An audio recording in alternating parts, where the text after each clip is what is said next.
ప్రభునందు ప్రియ దేవుని ప్రజలందరికీ ప్రభు పేరిట ప్రత్యేకముగా వందనాలు తెలియజేసుకొనిచున్నాను. ప్రియ దేవుని బిడ్డలారా, ఈ ఎపిసోడులో నేను చెప్పేటువంటి అంశం ఏమిటంటే, సాతానా నా వెనుకకు పొమ్ము. సాతానా నా వెనుకకు పొమ్ము. ఈ విషయమును గూర్చి మత్తయి సువార్త 16వ అధ్యాయము 23వ వచనములో ఈ విధముగా వ్రాయబడి ఉన్నది. అయితే ఆయన పేతురు వైపు తిరిగి, సాతానా నా వెనుకకు పొమ్ము, నీవు నాకు అభ్యంతర కారణమై ఉన్నావు. నీవు మనుషుల సంగతులనే తలంచుచున్నావు గాని దేవుని సంగతులను తలంపకున్నావని పేతురుతో చెప్పెను. ప్రభునందు ప్రియ దేవుని బిడ్డలారా, దేవుడు పేతురులో ఉన్న సైతానును గద్దించాడు. పేతురు అంతకుముందే యేసు ప్రభువారిని గురించి చక్కటి ఒప్పుకోలు చెప్పాడు. ఏమని చెప్పాడంటే, మత్తయి సువార్త 16వ అధ్యాయములో 16వ వచనం, అందుకు సీమోని పేతురు, నీవు సజీవుడగు దేవుని కుమారుడవైన క్రీస్తు అని చెప్పెను. అలా చెప్పిన తర్వాత పేతురుని మెచ్చుకున్నాడు. పేతురికి సంఘం మీద అధికారం ఇచ్చాడు. ఇదంతా ఉంది. తర్వాత ప్రభు చెప్పాడు, నేను యెరూషలేముకి వెళ్తాను, పెద్దల చేత, ప్రధాన యాజకుల చేత, శాస్త్రుల చేత తృణీకరించబడతాను, శ్రమలు భరిస్తాను, సిలువ వేయబడతాను, 3వ రోజున పునరుత్థానుడినై తిరిగి లేస్తాను అని చెప్పాడు. అదే మత్తయి సువార్త 16వ అధ్యాయములో ప్రభు చెప్పాడు 21వ వచనం, అప్పటి నుండి తాను యెరూషలేమునకు వెళ్ళి పెద్దల చేతను, ప్రధాన యాజకుల చేతను, శాస్త్రుల చేతను అనేక హింసలు పొంది చంపబడి 3వ దినమున లేచుట అగత్యమని యేసు తన శిష్యులకు తెలియచేయ మొదలుపెట్టగా. ప్రభునందు ప్రియ దేవుని బిడ్డలారా, గమనించాలి. ఇందులో హింసలు, చంపబడుట, 3వ రోజున తిరిగి లేచుట గమనించాలి. అంటే ప్రభు పొందబోయే శ్రమలు, ఆయన శిలువ మరణం, ఆయన పునరుత్థానం, మానవ రక్షణకు ఆయన శ్రమలు పడాలి, ఆయన శిలువ మరణం పొందాలి, ఆయన 3వ రోజున పునరుత్థానుడై తిరిగి లేవాలి. ఆయన శిలువ మరణం, పునరుత్థానం మన రక్షణకు చాలా ప్రధానమైనటువంటివి. మరణ పునరుత్థానములు. ప్రియదేవుని బిడ్డలారా, లోకానికి రక్షణ కావాలంటే నేను మరణించాలి, నేను తిరిగి లేవాలని చెప్పాడు. అవును, రక్షణకు మన విశ్వాసమునకు ఆధారం క్రీస్తు మరణ పునరుత్థానములు. అయితే పేతురులో ఉన్న సైతాన్ ఏం చేసిందంటే, అది నీకు జరగకుండా ఉండాలి అంది. చూడండి, మత్తయి సువార్త 16వ అధ్యాయం 22వ వచనం, పేతురు ఆయన చెయ్యి పెట్టుకొని, ప్రభువా అది నీకు దూరమగుగాక, అది నీకెన్నడను కలగదని ఆయనను గద్దింపసాగెను. అంటే శిలువ మరణం జరగకూడదు, ఆయన పునరుత్థానం జరగకూడదు.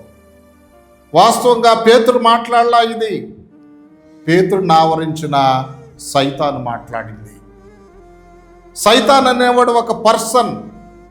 ఈ రోజుల్లో చాలామంది మా ఆధునిక వేదాంతులు సైతాన్ పర్సన్ కాదంటున్నారు. ఇక్కడ యేసు ప్రభు పర్సన్ అని చెప్తున్నాడు.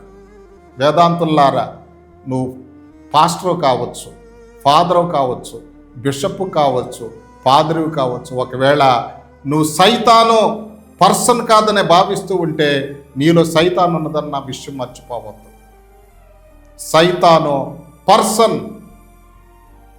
ఈ రోజుల్లో కొంతమంది ఏమని చెప్తున్నారంటే, చెడే సైతాన్ అంటున్నారు.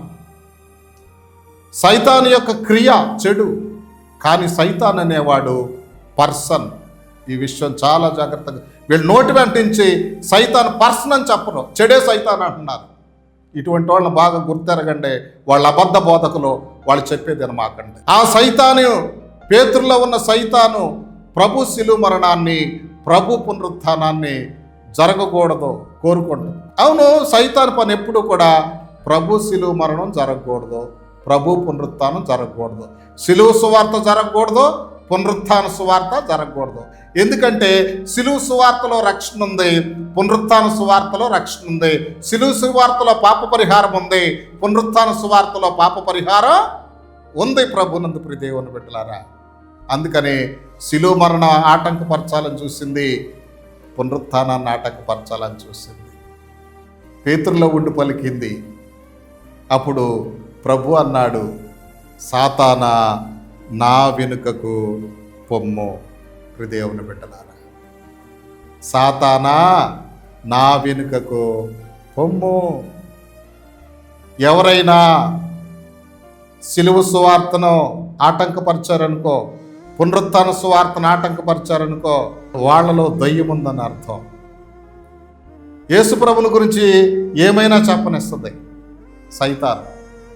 అద్భుతాలను చెప్పనిస్తుంది, మహిమలను చెప్పనిస్తుంది, అన్నీ చెప్పనిస్తుంది.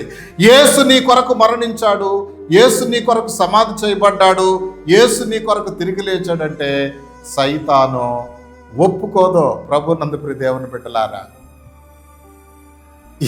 ఆయన మరణ పునరుత్థానాల్లోనే మనకు రక్షణ ఉంది.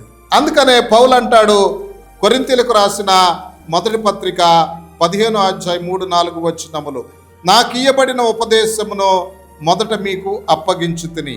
అదేమనగా లేఖనముల ప్రకారం క్రీస్తు మన పాపముల నిమిత్తం మృతి పొందెనో, సమాధి చేయబడినో, లేఖనముల ప్రకారం 3వ దినమున లేపబడెను. ఇదియే అసలైన సువార్త.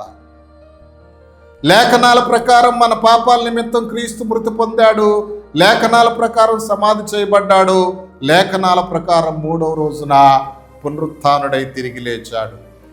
ఇదే సువార్త. ఒకవేళ ఆయన మరణ పునరుత్థానాల గురించి ఆటంకపరిస్తే సైతాన్ కార్యం అన్న విషయం మర్చిపోకూడదు. ప్రతి దైవజనుడు తన ప్రసంగాల్లో క్రీస్తు శిలువ మరణాన్ని గురించి బోధించాలి, క్రీస్తు పునరుత్థానాన్ని గురించి బోధించాలి. పౌలు అదే చెప్తున్నాడు, నాకు ఇయ్యబడిన ఉపదేశమును మొదట మీకు అప్పగించుతిని. అదేమనగా లేఖనముల ప్రకారము క్రీస్తు మన పాపముల నిమిత్తం మృతి పొందెనో, సమాధి చేయబడినో, లేఖనముల ప్రకారం 3వ దినమున లేపబడ్డాడు. ఆయన మరణము, ఆయన పునరుత్థానం. ప్రభునందు ప్రియ దేవుని బిడ్డలారా, మరణ పునరుత్థానాలు చాలా ముఖ్యం. ఆయన మరణించాడు. మత్తయి సువార్త 27:50 నుంచి మీరు చూసినట్లయితే, మత్తయి సువార్త 27:50 నుంచి దేవుని మాటలు మనం చూద్దాం. యేసు మరలా బిగ్గరగా కేకవేసి ప్రాణము విడిచెను. అప్పుడు దేవాలయపు తెర పైనుండి క్రింది వరకు 2గా చినికెను, భూమి వణికెను, బండలు బద్దలాయెను, సమాధులు తెరవబడినో, నిద్రించిన అనేక మంది పరిశుద్ధుల శరీరములో లేచెను.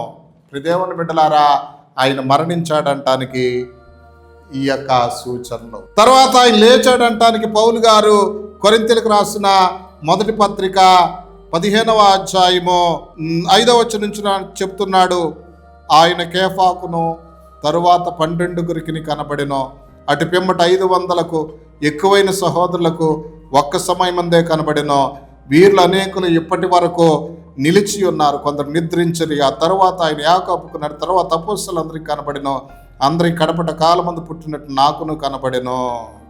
దేవుని బిడ్డలారా, ఆయన పునరుత్థానుడై తిరిగి లేచాడు. పునరుత్థానుడు, మరణ పునరుత్థానాలు ఎప్పుడు ఈ రెండింటి మీద సైతాను దెబ్బ కొడుతుంది.